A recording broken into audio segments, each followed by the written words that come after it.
Bien, amados, el domingo pasado compartimos, entre otras cosas, el hecho de que tradicionalmente, ustedes recordarán los que estuvieron acá con nosotros, lo que tradicionalmente llamamos entrada triunfal de Jesucristo en Jerusalén, lejos de ser una entrada triunfal, más que ser una entrada con una semana victoriosa, vino a ser una semana de vergüenza, vino a ser una semana de humillación, vino a ser una semana en la que hubo abundante derroche de odio, de frustración, de humillación y de muerte. Durante toda esa semana que tradicionalmente el catolicismo romano nos ha impuesto como Semana Santa, no vimos ninguna señal, ningún indicador de victoria, sino de todo eso que acabo de decirles. Ahora bien, si algo bueno nosotros podemos sacar de aquella semana, es que todo cuanto ocurrió desde la entrada de Jesús en Jerusalén hasta el viernes de crucifixión era simple y llanamente el cumplimiento de todo lo que los profetas del Antiguo Testamento habían dicho tocante a nuestro bendito Salvador Jesucristo. Lucas, en su Evangelio, capítulo 24, versículo 25 al 27, lo dice con estas palabras: y comenzando desde Moisés y siguiendo por todos los profetas, les declaraba en todas las escrituras lo que de él decían. Esas son las palabras del Señor en Lucas capítulo 24, versículo 27. Ahora bien, si nosotros volvemos a los evangelios y miramos todos los acontecimientos ocurridos en aquella semana, vamos a descubrir también que el canto de sirena de las multitudes aquel domingo de Ramos, o de entrada triunfal, como tradicionalmente se conoce, lo único que reveló era el anhelo del corazón de aquella multitud. Aquel canto de sirena lo que expresaba era el deseo ardiente que tenían aquellos judíos de tener un Salvador, sí, pero tener un Salvador a la manera de ellos y no a la manera de Dios. Ahí radicaba el gran problema. No es que el canto no fuese bueno, no es que entonar el cántico Hosana, bendito el Rey que viene en el nombre del Señor, fuese un pecado. El pecado no estaba en el cántico, el pecado estaba en las motivaciones del corazón de aquella multitud. Ellos querían un Rey, ellos querían un Salvador a la manera de ellos y no a la manera de Dios. Es esa la razón por la que al final de la semana aquel canto de sirena que proclamaba a un Rey victorioso se convirtió en ¿qué cosa? En gritos de odio, pidiendo: ¡crucifícale! ¡Crucifícale! Y eso nos recuerda lo voluble que es el corazón de los seres humanos. Qué tan fácil es el corazón de los hombres de ser movido como las olas del mar, de aquí para allá y de allá para acá, con la misma boca que te alaban en la mañana, en la noche, piden tu muerte. Por eso dice el profeta: maldito el varón que confía en el varón, maldito el hombre que confía en el hombre. O engañoso es el corazón más que todas las cosas, y perverso, ¿quién lo conocerá? Eso es una triste realidad que heredamos de nuestros padres Adán y Eva por causa de su pecado. Ahora bien, en medio de toda aquella confusión y frustración, aquella multitud frustrada, confundida, allí en Jerusalén, y especialmente los discípulos, trate de ponerse en la piel de los discípulos en aquella semana, específicamente aquel viernes terrible de la crucifixión. En medio de tanta confusión y frustración, había algo maravilloso. ¿Saben qué cosa era? Dios estaba allí, haciendo su obra perfecta. Nadie podía ver a Dios, pero Dios estaba allí. Dios estaba trabajando para cumplir su propósito eterno, su propósito redentivo, por medio de su unigénito Hijo, nuestro bendito Salvador, Jesucristo. Dios estaba haciendo su obra perfecta. Ahora bien, llegó el fin del viernes, vino el sábado, un sábado de silencio, un sábado también de frustración, de mucha tristeza, de muchas preguntas encontradas en la mente de los discípulos. Ese sábado debió haber sido terrible para María, para las mujeres que seguían a Jesús y para los 11 discípulos y demás seguidores de Jesús que tenían su esperanza puesta en Él. Pero mire acá, la siguiente semana, que comenzaría a partir del domingo, que ya estaba a las puertas, el sábado terminaría a las 6 de la tarde, el domingo comenzaría a las 6 de la tarde y se extendería hasta las 6 de la tarde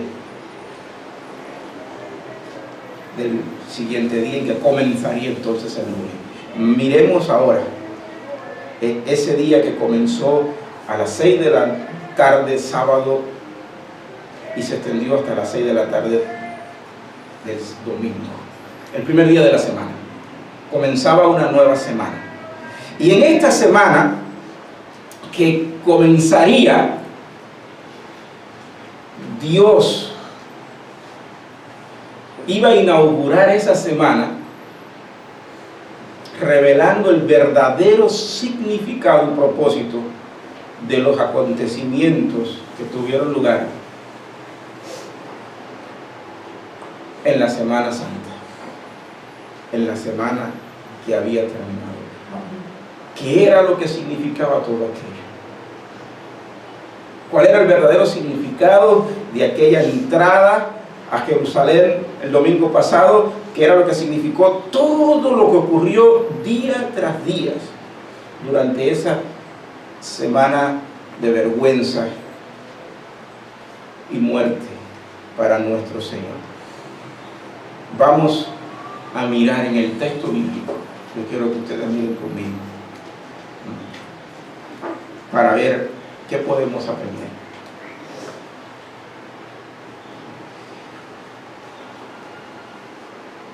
¿Cuál es el significado? Esa es la pregunta que vamos a intentar responder en esta mañana. Y bien, hermanos, podríamos decirlo de muchas maneras. Pero mire, lo bueno que tuvo esa semana, lo maravilloso, lo glorioso, lo excelente de esa semana, era lo siguiente. Voy a decirlo despacito, por si alguno quiere tomar nota, puede escribir.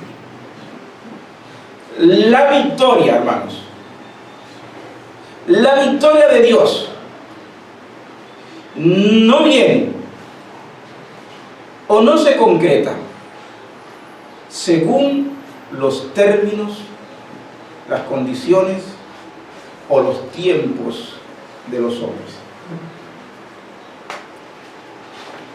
El propósito de Dios en la historia, la gran victoria de Dios sobre el pecado, Satanás y la muerte, no viene según los términos, las condiciones y los tiempos de los hombres.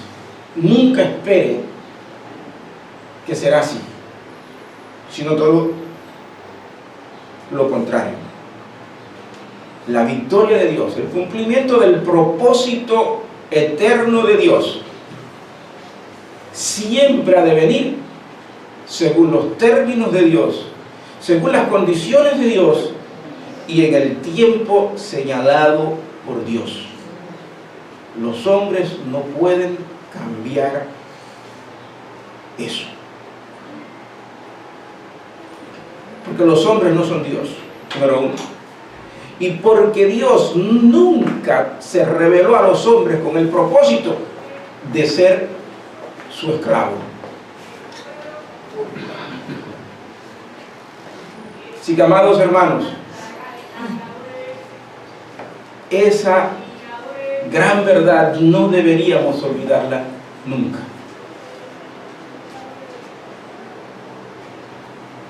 Si tú esperas que Dios te dé victorias, si tú esperas que Dios cumpla sus propósitos en tu vida, tú tienes que entender, y yo tengo que entender, todos necesitamos entender que Dios tiene un programa, que el programa no lo propones tú, que tú no diriges el programa, sino que lo único que tú puedes hacer para el bien tuyo y tu tranquilidad es pedirle a Dios que te muestre cuál es ese programa, cuál es ese propósito, cuál es su diseño, y luego te unas a Dios para que seas parte con Dios en su propósito, en su programa eterno.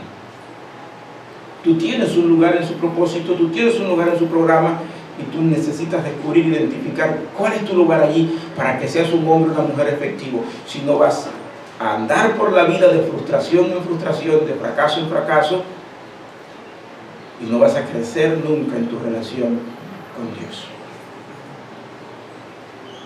Y en el peor de los casos terminarás como aquella multitud que unos días atrás lo aclamaban como rey, y al final de esa misma semana, entonces, llenos de frustración, llenos de decepción, porque él no satisfizo sus intereses personales, entonces pidieron: crucifícalo, este no nos sirve. Dios nos libre de caer en ese error. Amados, nuestro Dios, nuestro Padre, nuestro bendito Salvador, siempre es el vencedor. Él nunca pierde una batalla. Él siempre es el vencedor. Pero, tome nota de esto también, si lo cree importante. Ese Dios victorioso, ese Dios vencedor, nos trae las mejores victorias a través de muchas aflicciones.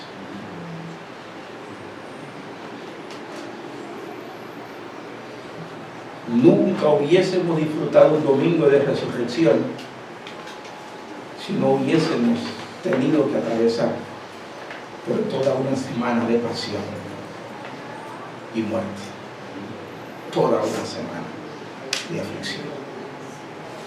La primera semana no fue una semana de victoria, la primera fue una semana de vergüenza, de humillación, de desprecio, odio y muerte. Pero la que se inauguraría el amanecer del domingo, esa semana sí era una semana de victoria. Esa sí era una semana de gloria, la que vendría. Ahora miren, si nosotros miramos los 4 evangelios, el relato de los 4 evangelios sobre aquel primer día de la semana, domingo de resurrección, nosotros vamos a descubrir cómo desde bien temprano en la mañana, comienzan a manifestarse las señales de la victoria de Dios.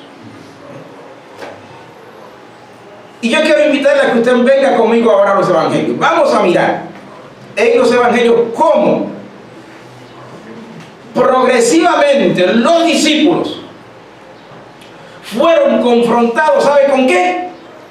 Con lo imposible, con lo que ninguno de ellos jamás pensó ni imaginó que podría llegar a suceder. Y eso es sencillamente la resurrección de Jesús, la victoria del Cristo resucitado. Ninguno de ellos lo esperó, ninguno de ellos lo creyó hasta que lo vieron con sus ojos. Y esa es buena noticia, ¿sabe? Porque a veces Dios nos sorprende con lo inesperado. A veces Dios sorprende a sus hijos con lo increíble. A veces estamos esperando de Dios lo bueno, pero Dios no nos da lo bueno porque nos tiene preparado ¿qué cosa? Lo mejor. ¿Cuántos dicen amén? Vamos a verlo cómo progresa en esa semana. Número 1. Tenemos el anuncio angelical. Lucas capítulo 24, versículo 1 al 12. Mírenlo allá. Dice el texto en Lucas capítulo 24. El primer día de la semana, muy de mañana, vinieron al sepulcro trayendo las especias aromáticas que habían preparado y algunas otras mujeres con ellas. Y hallaron removida la piedra del sepulcro, y entrando no hallaron el cuerpo del Señor Jesús. Aconteció que estando ellas perplejas por esto, he aquí, se pararon junto a ella dos varones con vestiduras resplandecientes. Y como tuvieron temor y bajaron el rostro a tierra, les dijeron: ¿por qué buscáis entre los muertos al que vive? No está aquí, sino que ha resucitado. Acordaos de lo que os habló cuando aún estaba en Galilea, diciendo: es necesario que el Hijo del Hombre sea entregado en manos de hombres pecadores y que sea crucificado y resucite al tercer día. Entonces ellas se acordaron de sus palabras y volviendo del sepulcro dieron nuevas de todas estas cosas a los 11 y todos los demás. ¿Quiénes eran estas? Dice el texto: eran María Magdalena y Juana y María, madre de Jacobo, y las demás con ellas, quienes dijeron estas cosas a los apóstoles. Mas a ellos les parecían locura las palabras de ellas y no las creían. ¿Se da cuenta? No creían. Pero levantándose Pedro, corrió al sepulcro y cuando miró dentro, vio los lienzos solos y se fue a casa maravillándose de lo que había sucedido. Bendito sea el nombre de nuestro Dios. Entonces tenemos en primer lugar el anuncio angelical. ¿Por qué buscáis entre los muertos al que vive? No está aquí, ha resucitado. En segundo lugar tenemos el primer creyente de aquel día. ¿Quién fue el primer creyente de aquel día? ¿No fueron las mujeres? No. Miremos Evangelio según San Juan capítulo 20, versículo 2 hasta el versículo 8. Entonces corrió y fue Simón Pedro,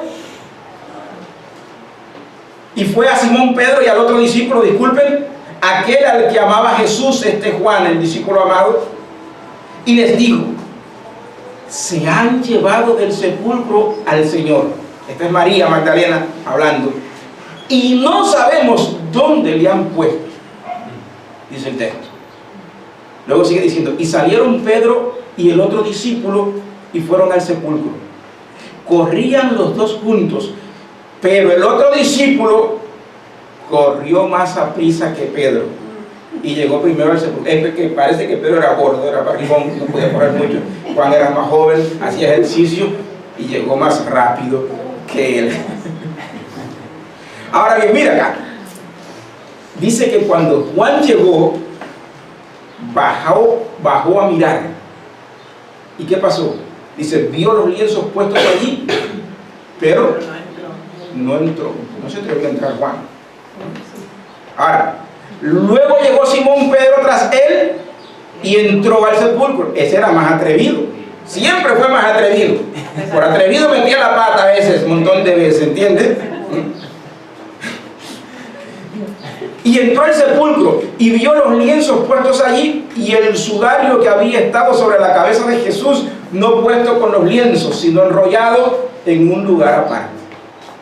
Entonces entró también el otro discípulo. El otro corría más, pero era más precavido. Entonces, primero que entre el primero, si no pasa nada, detrás entro yo.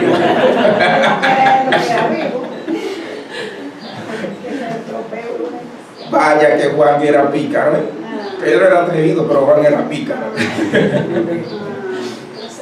Dice, entonces entró también el otro discípulo que había venido primero al sepulcro y vio y creyó. Eso es lo hermoso de Juan. Que Juan quizás podría parecer más lento que Pedro en ciertas y determinadas circunstancias, pero Juan tenía la virtud de la sensibilidad. Era más sensible a la voz de Dios, al parecer, que Pedro y los otros. Ese es el primero que nos dice la Biblia que creyó. Es el primero que nos dice el texto en las Escrituras que creyó en aquel día. Ni siquiera las mujeres que escucharon a ángeles hablar. Juan es el primero que nos dice el texto que creyó. Dice, porque aún no habían entendido la Escritura que era necesario que Él resucitase de los muertos. Y volvieron los discípulos a los suyos.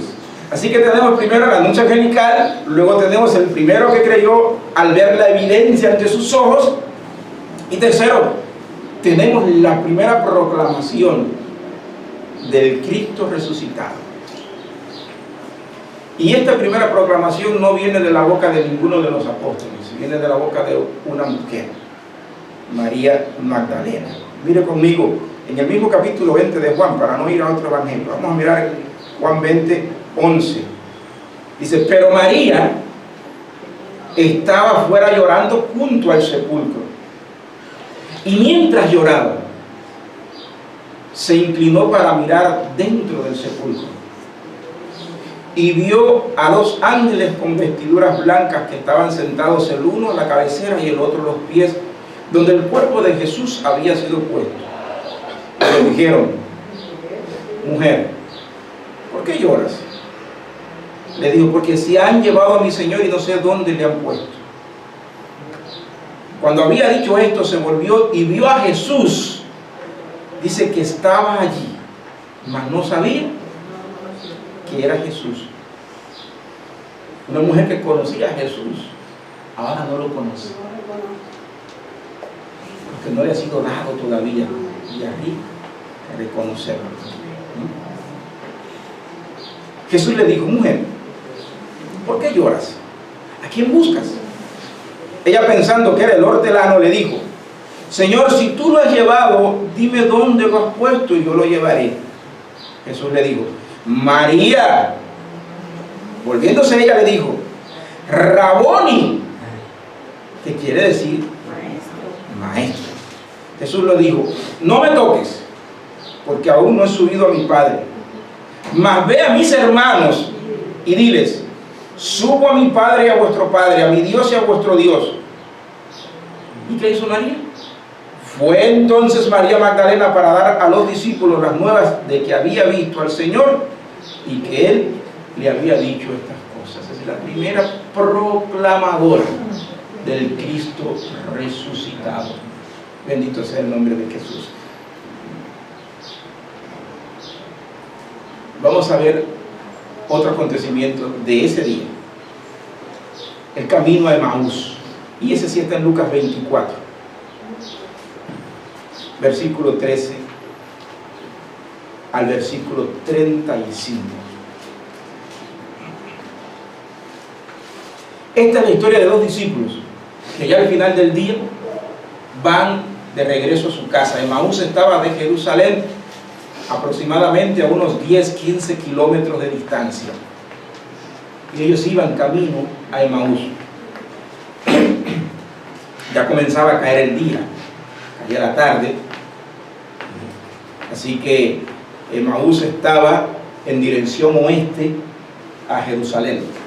Mire qué dato más curioso, me gusta eso de la geografía bíblica, porque a veces nos ayuda mucho.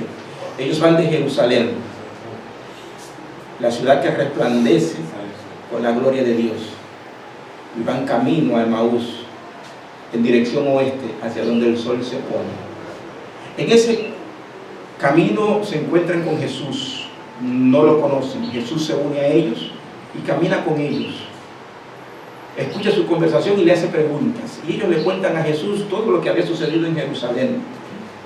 Pero llama mucho la atención, versículo 21, que ellos le dicen: pero nosotros esperábamos que Él era el que había de redimir a Israel. Ellos esperaban, ya no esperaban. Sus esperanzas se habían perdido, ¿entienden? Sus esperanzas estaban muertas, ya no esperaban. Todos sus sueños frustrados. Entonces, van camino hacia donde el sol se pone. Van camino hacia el ocaso. Caminan de espaldas a la luz. No pueden ver la luz, solo pueden ver el ocaso, que por muy hermoso que sea, en un ratito, todo será oscuridad y tinieblas. Van caminando en dirección de las tinieblas. ¿Por qué? Porque han perdido la esperanza de que Jesucristo fuera el Redentor del reino. Dice el texto que después que llegaron a Emaús, entraron en el hogar, en casa, se sentaron a la mesa, invitaron a Jesús a comer con ellos, y al momento de partir el pan, se abrieron sus ojos. Se abrieron sus ojos. Bendito sea el nombre de Jesús. Pero antes de que sus ojos fueran abiertos, Jesús los reprendió por su incredulidad. Jesús los reprendió por su falta de fe. Jesús los reprendió porque en un momento ellos también fueron parte de la mayoría que pensaba que el reino vendría a la manera de ellos y no a la manera de Dios. Mire las palabras de Jesús.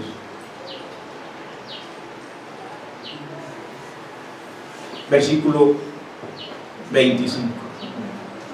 Dice: oh insensatos y tardos de corazón para creer todo lo que los profetas han dicho. ¿No era necesario que el Cristo padeciera estas cosas y que entrara en su gloria? Y comenzando desde Moisés, el Antiguo Testamento, el libro de Génesis, y siguiendo por todos los profetas, les declaraba en todas las escrituras lo que de él decía.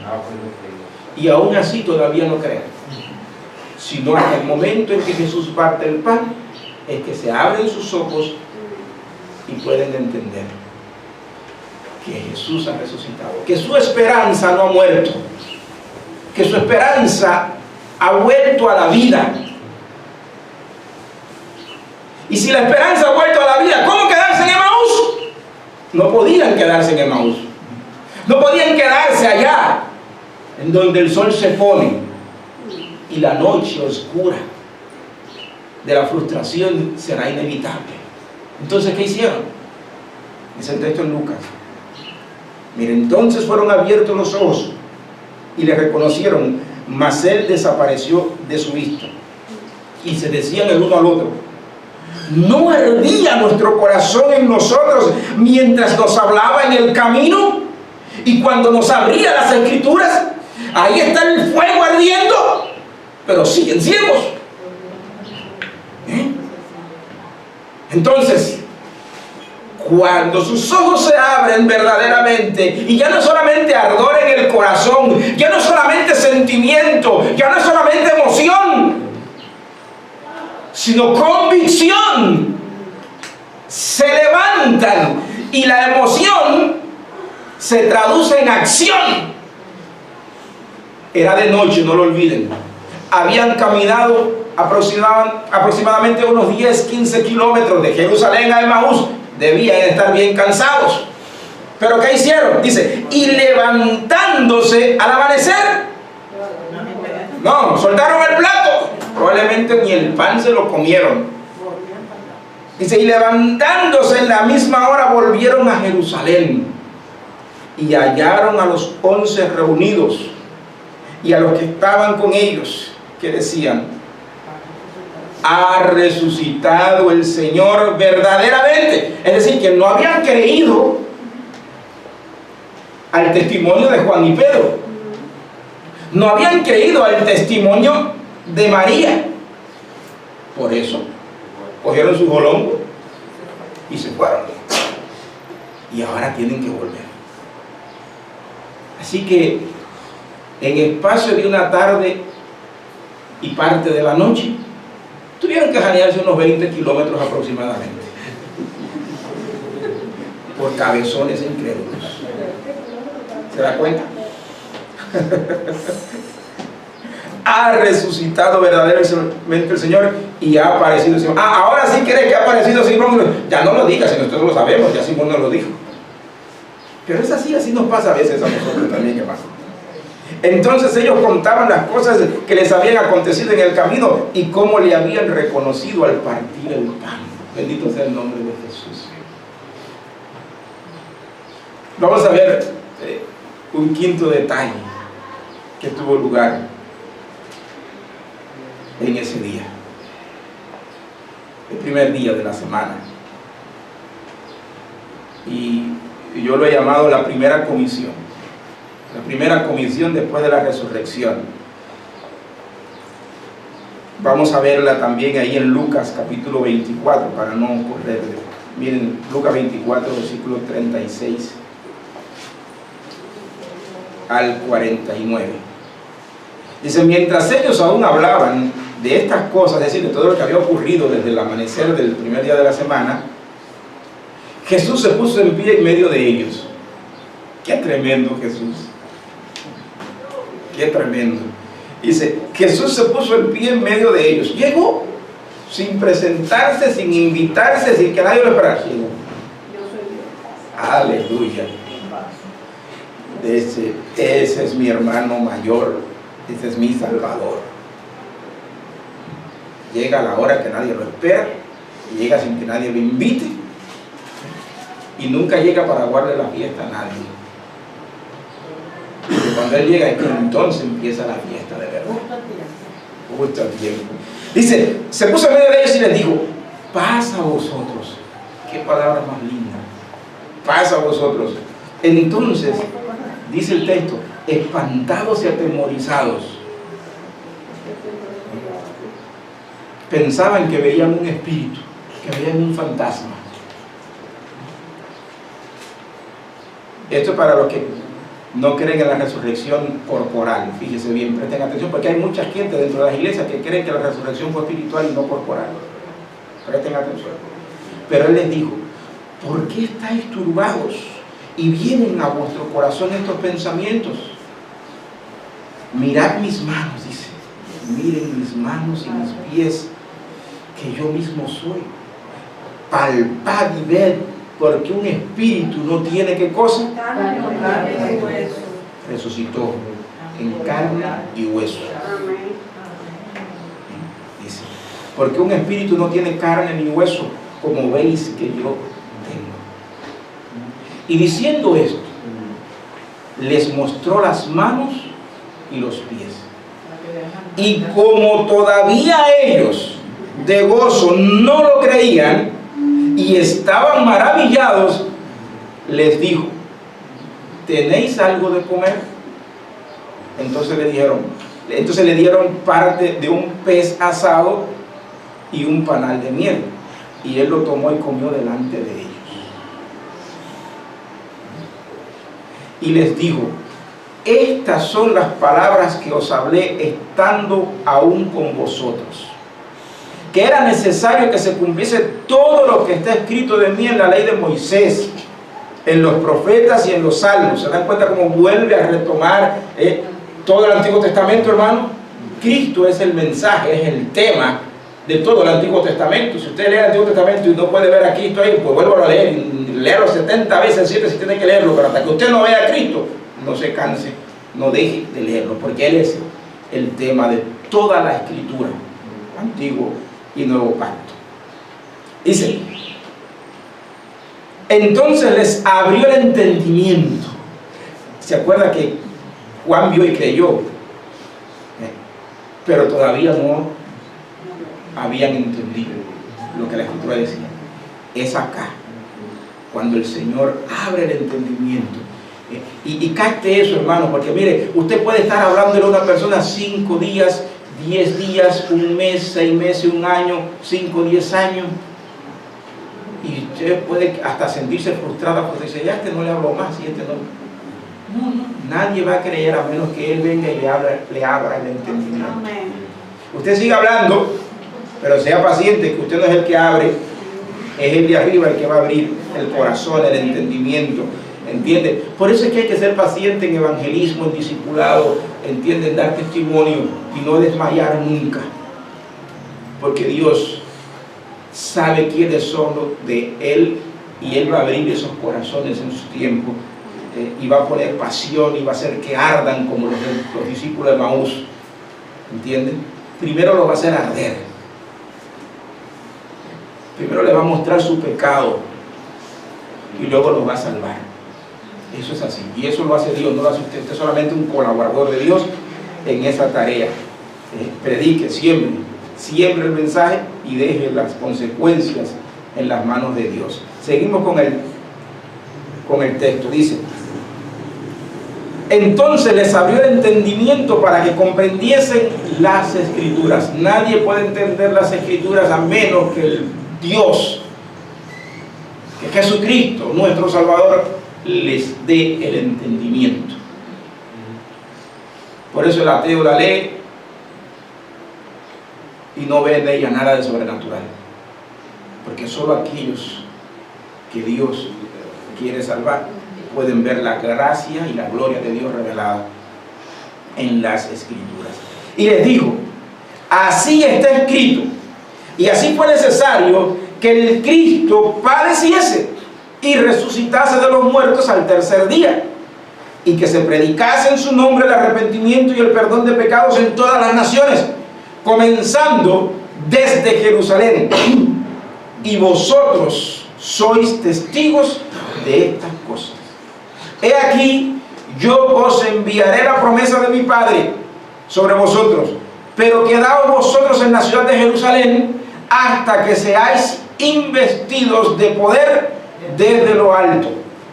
Y los sacó fuera hasta Betania, y alzando sus manos los bendijo. Y aconteció que bendiciéndolos se separó de ellos y fue llevado arriba al cielo. Ellos, después de haber adorado, volvieron a Jerusalén con gran gozo, y estaban siempre en el templo alabando y bendiciendo a Dios. Amén. En otras palabras, Jesús les da la primera comisión. Era necesario que todo esto aconteciera y que se predicase este evangelio a todas las naciones. Es decir, ustedes son los testigos de esto, ustedes son los que han de hacer este trabajo ahora.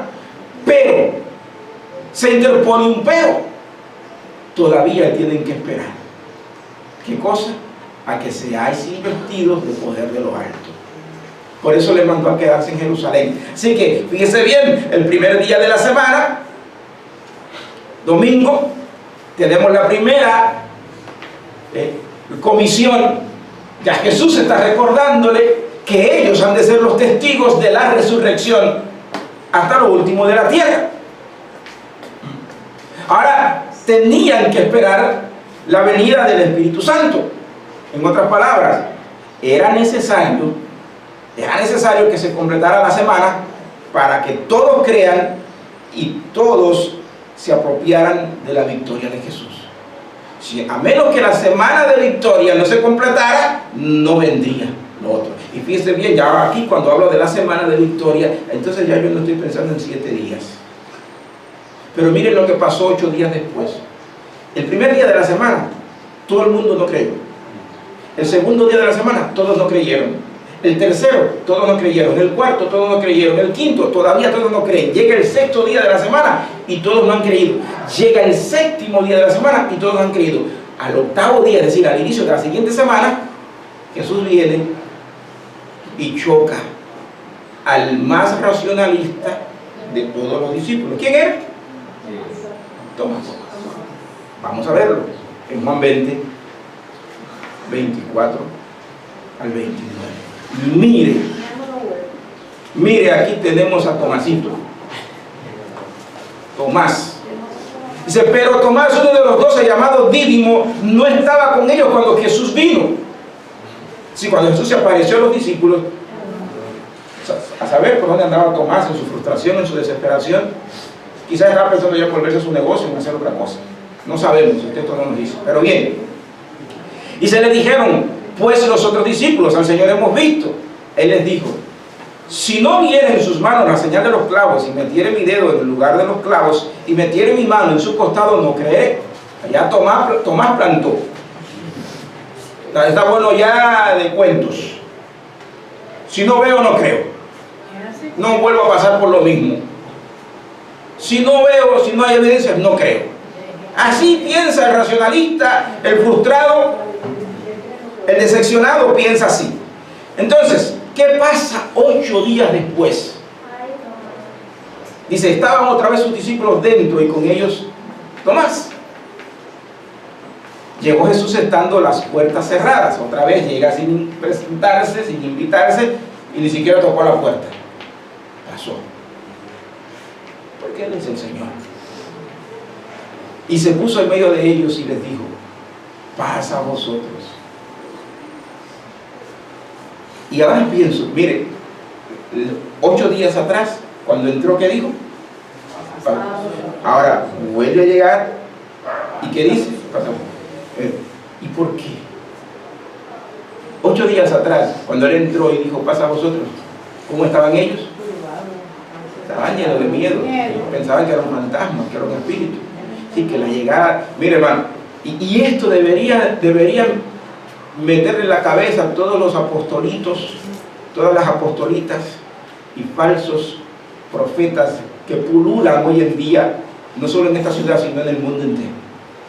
Y que dicen que tuvo una misión y que el Señor vino, entró a mi casa, entró a mi cuarto, me llevó aquí, me llevó allá, y andan como si nada hubiese ocurrido. Cuando Jesús llegaba, el pánico, el temor invadía al más santo de los hombres. Toda la Biblia lo enseña. Vaya a ser el profeta Daniel. Recuerde cuando estudiamos a Daniel. Daniel caía desplomado, debilitado, sin fuerza se quedaba. Los discípulos tienen miedo cuando lo ven resucitado.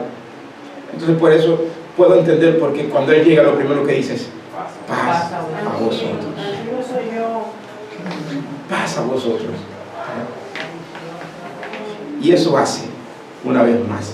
Dice, luego dijo a Tomás, pon aquí tu dedo y mira mis manos, y acerca tu mano y métela en mi costado. Y no seas incrédulo, sino creyente. Qué amorosa reprensión. Dice el texto que cuando Tomás lo vio, respondió y dijo, Señor mío y Dios mío. Sorprendido, impactado. Jesús le dijo, porque me has visto, Tomás, creíste. Ok, estás aprobado. Pero bienaventurados los que no vieron y creyeron. Así que yo quiero creer aunque no vea. Aunque ahora no veo muchas cosas, yo quiero seguir creyendo, yo quiero seguir creyendo. Y cuando el espíritu de Tomás me invada, Señor, ayúdame a someter el espíritu de Tomás. No quiero ser Tomás, quiero ser un Juan, que aunque primeramente, de la primera no se atrevió a entrar, pero después que Pedro entró y trajo la confirmación, él creyó. Él no necesitó más evidencia. Yo quiero ser de esos. Yo quiero ser de esos, Señor. Bendito sea su nombre. Entonces, hermanos, A partir de esa semana, han pasado ya 8 días. A partir de esa semana, el Señor está ya con sus discípulos. Quizás por 2 o 3 semanas. No sabemos con certeza qué tiempo Él estuvo con ellos hasta el día de su ascensión. El punto es que al momento de su ascensión, el Señor dio a los discípulos su último mandamiento.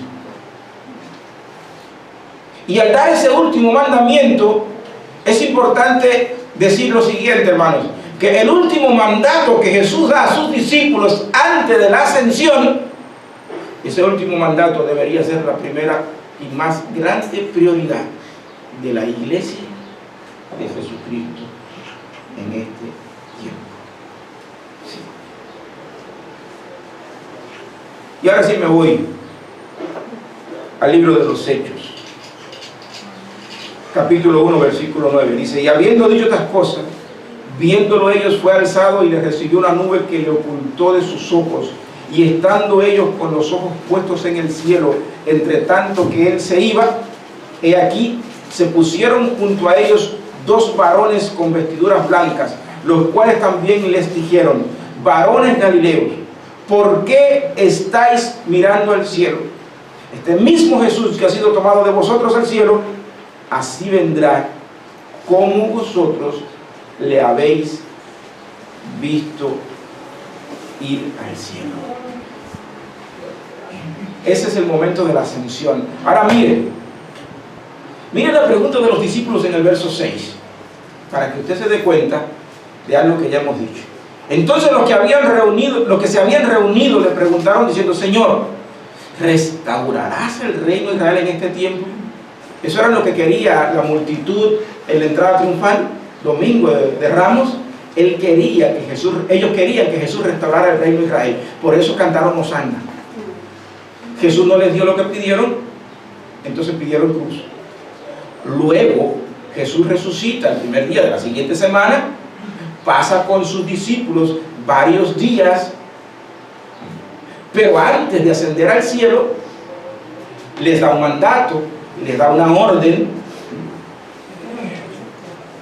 y en el contexto de esa orden ellos preguntan: ¿es ahora el tiempo? Se da cuenta que aún los discípulos estaban confundidos y engañados con esa idea. Ellos todavía están esperando. Bueno, no fue en aquella semana. ¿Será ahora, Señor? ¿Y qué dice Jesús?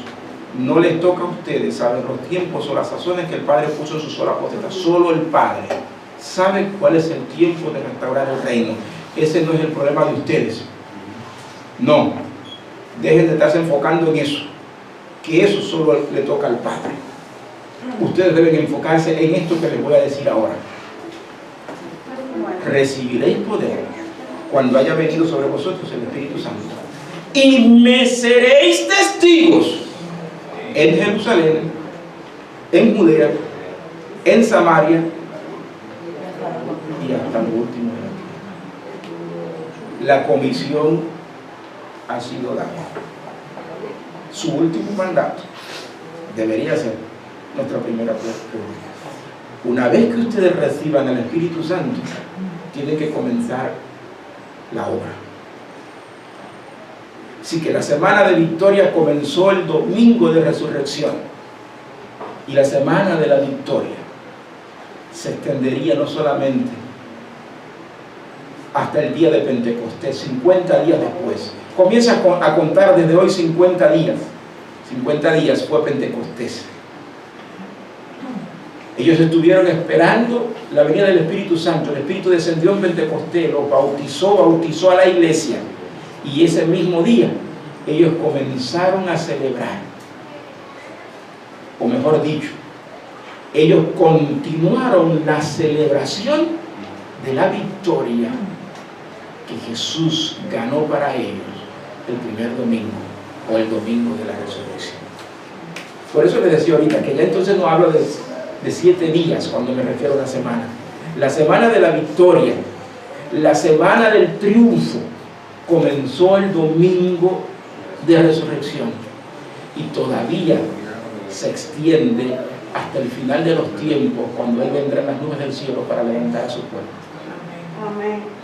Y cada domingo, cada semana, cuando la iglesia se reúne para celebrar la resurrección, porque el domingo nos reunimos para celebrar la resurrección de Jesucristo, y proclamar la victoria de Jesucristo, estamos celebrando la verdadera pasión, muerte y resurrección de Jesús. No es cuestión de una semana al año. La victoria comenzó el domingo de resurrección, repito, y se extiende hasta que Él venga. Por eso, cuando instituyó la Santa Cena, le dijo: cada vez que ustedes coman este pan y beban esta copa, la muerte del Señor anunciará hasta que Él venga. Bendito sea el nombre de Jesús. Que el Señor nos bendiga y nos ayude a tener presente que no es una semana, sino que la celebración de la victoria de Jesucristo debería ser una parte del día a día de cada hombre y mujer de Dios. No un día ni dos, sino todos los días. Vamos a terminar compartiendo la cena en esta mañana.